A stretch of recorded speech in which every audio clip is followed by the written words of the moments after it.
Hello student, आज हम इस वीडियो के अंदर साइंस का एक नया चैप्टर देखेंगे और एनवायरनमेंट बहुत ही सिंपल चैप्टर है। ओके, और अभी जो यूनिट टेस्ट होगा इसमें ये चैप्टर भी है, तो 2 दिन में ये चैप्टर हम पूरा भी कर देंगे। बहुत ही नॉर्मल चैप्टर है। तो और एनवायरनमेंट ध्यान से देखो, पहले हम बात कर लेते हैं कि मान लो कि ये हमारा ये अर्थ है, राइट।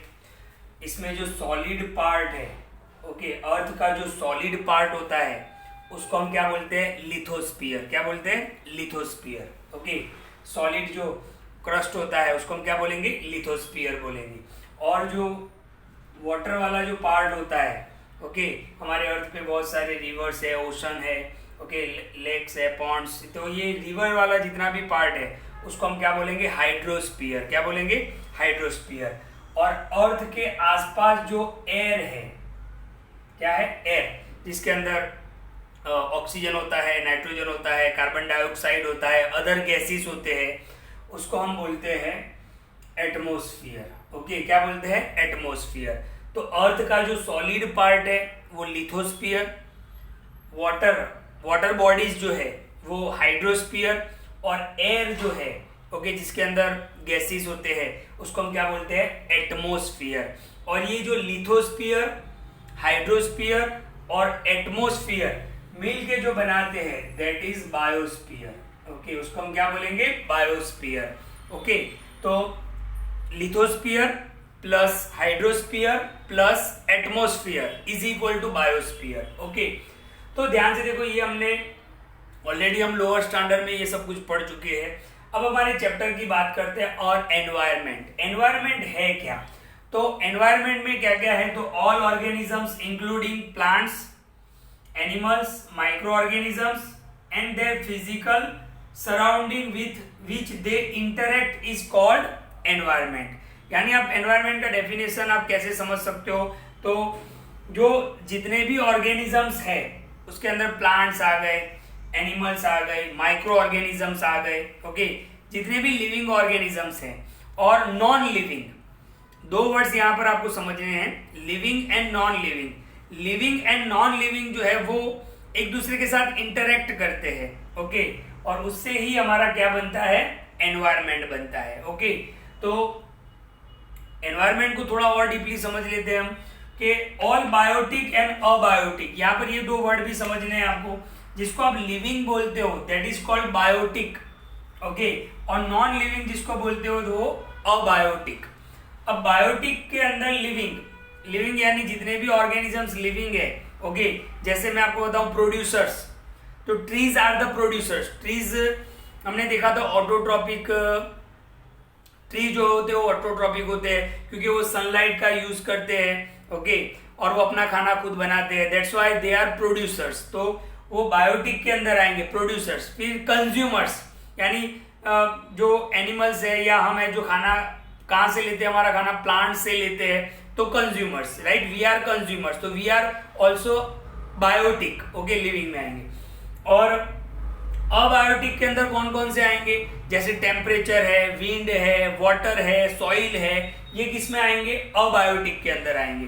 तो हमारा जो एनवायरनमेंट है वो लिविंग एंड नॉन लिविंग, मतलब बायोटिक और अबायोटिक, ये कंपोनेंट से बना हुआ है और ये एक दूसरे पर डिपेंडेंट होते हैं। ओके, जैसे हमें जरूरत है, हमें ध्यान से देखो, हमें टेम्परेचर की भी जरूरत है, हमें सॉइल की भी जरूरत है, हमें वाटर की भी जरूरत है। We are living but we need non living component, यानी एक दूसरे के साथ क्या करते हैं? इंटरेक्ट करते हैं, तो उसी को हम एनवायरनमेंट बोलते हैं। ओके, और इससे क्या होता है? एक बैलेंस मेंटेन होता है। ओके, जो अर्थ पे जो बैलेंस जो मेंटेन होता है वो लिविंग और नॉन लिविंग दोनों से होता है, मतलब बायोटिक और अबायोटिक दोनों से होता है, राइट। ओके, अब हम यहां पर एक और चीज समझते हैं कि ये जो डिफरेंट कंपोनेंट है, बायोटिक और नॉन बायोटिक जो है, वो एक दूसरे के साथ इंटरलिंक होते हैं, ओके, और एक पूरा सिस्टम बनाते हैं जिसको हम बोलते हैं इकोसिस्टम। इस चैप्टर का सबसे इंपॉर्टेंट क्वेश्चन है इकोसिस्टम। ओके, बाद में उसको थोड़ा डिस्कस करेंगे हम। तो डिफरेंट कंपोनेंट्स जो होते हैं वो एक दूसरे के साथ क्या होते हैं? इंटरलिंक्ड होते हैं। Okay, environment place to place अलग अलग, मतलब और यहाँ पर जैसा एनवायरनमेंट है वो दूसरी जगह पर आप जाओगे तो वहां पर आपको एनवायरनमेंट डिफरेंट देखने को मिले। हो सकता है कि वहाँ की क्लाइमेटिक कंडीशन अलग अलग हो, वहाँ की सॉइल की टाइप अलग अलग हो, तो एनवायरनमेंट जो है वो आपको अलग अलग प्लेस पे अलग अलग आपको देखने को मिलेगा। अच्छा, हम मान लो कि हम इंडिया में रहते हैं तो हम हमारा जन्म यहाँ पे हुआ है, वी आर बोर्न हियर, तो यहाँ का जो क्लाइमेट है, यहाँ का जो एनवायरनमेंट है वो हमें सेट हो गया है। और मान लो कि यहाँ पर से उठा के हमें कोई एंटार्क्टिका जाके रख देगा, वहां पर रहना है आपको, तो सीधी बात है कि उस एनवायरनमेंट को हम एडॉप्ट नहीं कर पाएंगे।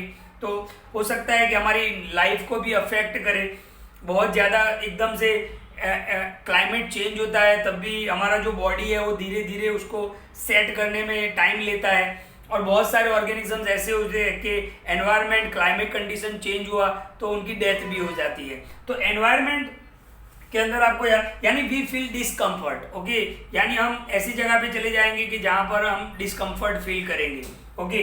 तो प्लेस टू प्लेस अलग अलग जगहों पे अलग अलग एनवायरनमेंट होता है, ओके।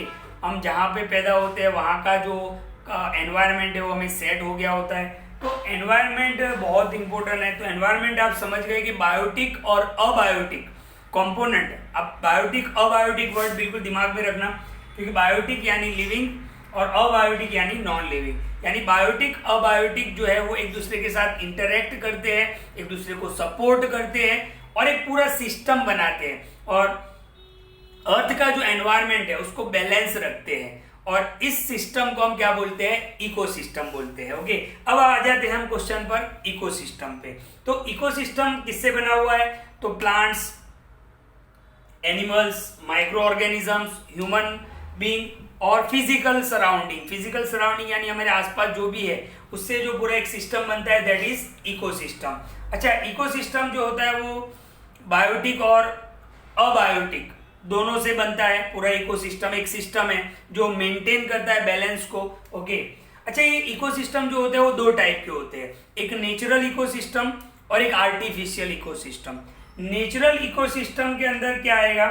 तो नेचुरल इकोसिस्टम जो होता है वो दो टाइप का होता है। ध्यान से देखो, मैं यहाँ पर आपको थोड़ा लिखकर बता रहा हूं। नेचुरल इकोसिस्टम और दूसरा होता है आर्टिफिशियल। ये जो नेचुरल इकोसिस्टम है इसमें दो टाइप है, एक टेरेस्ट्रियल और दूसरा है एक्वेटिक। टेरेस्ट्रियल में क्या क्या आएंगे? जैसे फॉरेस्ट है, ग्रासलैंड है, डेजर्ट है, ये किस में आएंगे? टेरेस्ट्रियल के अंदर आएंगे। टेरेस्ट्रियल यानी जमीन पे, और एक्वेटिक यानी पानी के अंदर, ओके। तो टेरेस्ट्रियल में कौन कौन से आएंगे? फॉरेस्ट, ग्रासलैंड एंड डेजर्ट, रण जिसको हम बोलते हैं, राइट। तो ये टेरेस्ट्रियल इकोसिस्टम में आएंगे।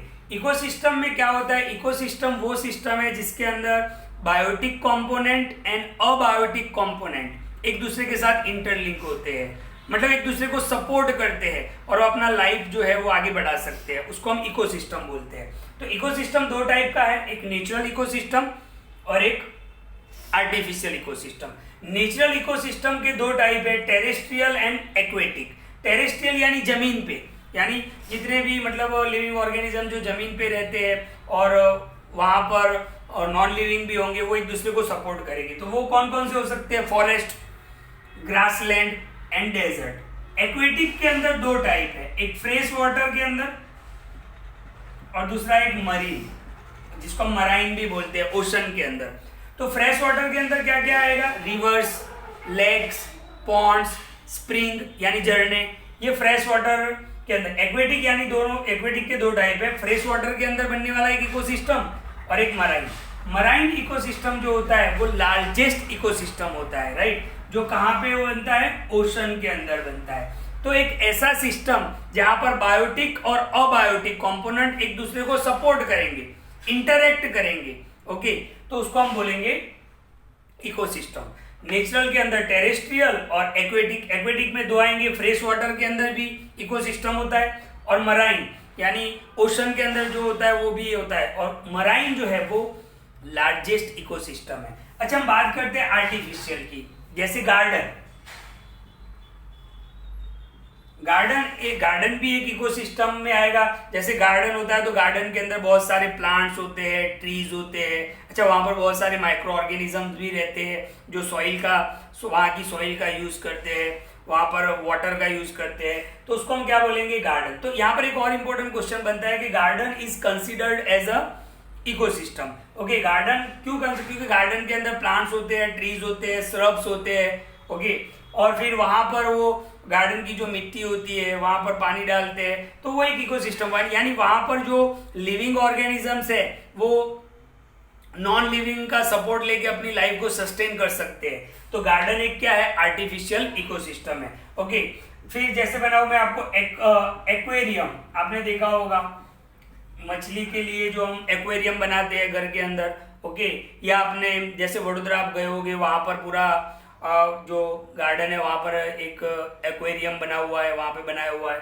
तो एक्वेरियम बनाते हैं जहां पर अलग अलग टाइप की फिश को रखते हैं, और फिर अंदर क्या है कि वाटर भी, जनरली वाटर तो होता ही है, फिर एक मतलब एक सिस्टम बनाते हैं, तो उसको हम क्या बोलेंगे, एक्वेरियम।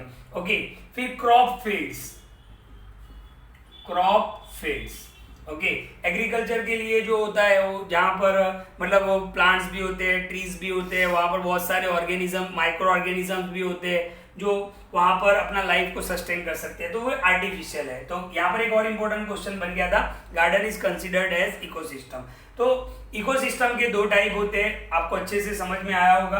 अब हम यहाँ पर एक और इम्पोर्टेंट चीज डिस्कस कर लेते हैं कि जो भी इकोसिस्टम है वो किससे बना हुआ है, बायोटिक और अबायोटिक से बना हुआ है। ओके, तो इकोसिस्टम का पर्टिकुलर डेफिनेशन क्या होगा, तो द बायोटिक कम्युनिटी, जो बायोटिक कम्युनिटी है वो अबायोटिक कम्युनिटी के साथ क्या करती है, इंटरेक्ट करती है और एक सिस्टम बनाता है जिसमें बैलेंसिंग होता है, यानी हर लिविंग ऑर्गेनिज्म क्या है कि वह एक दूसरे पर डिपेंडेंट होते हैं। ओके, तो इससे जो सिस्टम बनेगा उसको हम क्या बोलेंगे, इकोसिस्टम बोलेंगे। ओके, अच्छा, ये जो इकोसिस्टम है वो स्मॉल भी हो सकता है, लार्ज भी हो सकता है, राइट। तो इकोसिस्टम में भी स्मॉल और लार्ज, और हर इकोसिस्टम का एक स्पेसिफिक स्ट्रक्चर होता है और उसके फंक्शन भी होते हैं, राइट। ओके, और सबसे बड़ा इकोसिस्टम कौन सा है, मराइन का है, सबसे लार्जेस्ट इकोसिस्टम है। नेक्स्ट वीडियो के अंदर हम जो इकोसिस्टम है उसके कंपोनेंट, इकोसिस्टम के कंपोनेंट कौन से होंगे, बायोटिक,